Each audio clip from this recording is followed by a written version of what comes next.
भारत का रुपया गिर गया, भारत का रुपया गिर गया। अरे यार भाई ऐसा क्या हो गया यार? बताता हूँ मैं तुम्हें पूरी पिक्चर। देखो, पहले क्या था कि अगर आपको $1 खरीदना है तो आपको देने पड़ते थे 83 रुपये, ठीक है। लेकिन अगर अभी आपको $1 खरीदना है तो आपको देने पड़ेंगे 90 रुपये। यानी बात क्या हो गई, 7 रुपये बढ़ गए। डॉलर एक ही है, उसको खरीदने के लिए आपको 7 रुपये ज़्यादा देने पड़ रहे हैं, ठीक है। इसको क्या बोलते हैं, रुपया का मूल्य कम हो गया, रुपया गिर गया है। इसको बोलते हैं अवमूल्यन, यानी कि डेप्रिसिएशन हो गया, ठीक है। अब आखिर ऐसा क्यों हुआ?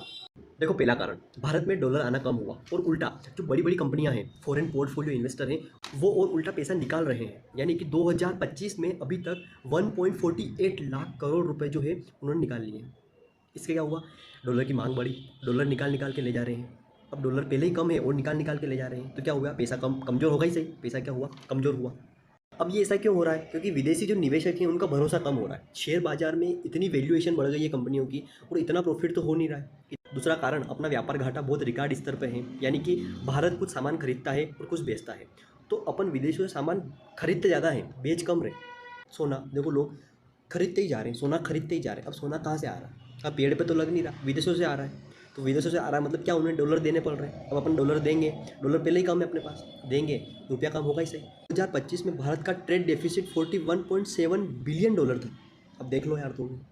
तीसरा कारण, अपने ट्रम्प भाई साहब ने 50% टेरिफ लगा दिया। यानी कि भारत से कोई भी चीज़ें अमेरिका में जाएगी बेचने के लिए, तो उस पर 50% एक्स्ट्रा टेरिफ तो और लगा दिया, 25% और लगा दिया। आप रूस से तेल खरीद रहे हो तो आपको 25% टेरिफ और देने पड़ेंगे। अब नुकसान देख लो, क्या क्या नुकसान होंगे। आयात महंगा हो जाएगा। यानी मान लो पहले एक सोने का बिस्किट अगर 85 रुपये में आता था, तो अब वो 90 रुपये में आएगा, ठीक है। तो तेल हो गया, खाद हो गया, इलेक्ट्रॉनिक वस्तु है, कोई जो भी इंडिया बाहर से इंपोर्ट करता है उस सब के प्राइस बढ़ सकते हैं। दूसरा, महंगाई बढ़ सकती है। क्यों? क्योंकि तेल के प्राइस अगर बढ़ेंगे तो ट्रांसपोर्ट सब बढ़ेगा। अब ट्रांसपोर्ट बढ़ेगा तो सारे प्राइस भी बढ़ेंगे, जैसे कि सब्जियां हो गया, अनाज हो गया, इनके प्राइस बढ़ सकते हैं। तीसरा, सबसे महत्वपूर्ण, भारतीय कंपनियां होती है ना बड़ी बड़ी, वो विदेशों से लोन लेती है।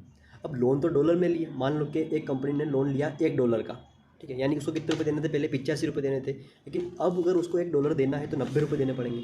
तो कंपनियों के कर्जे वैसे बढ़ गए। अब थोड़ा सा फायदा भी सुन लो।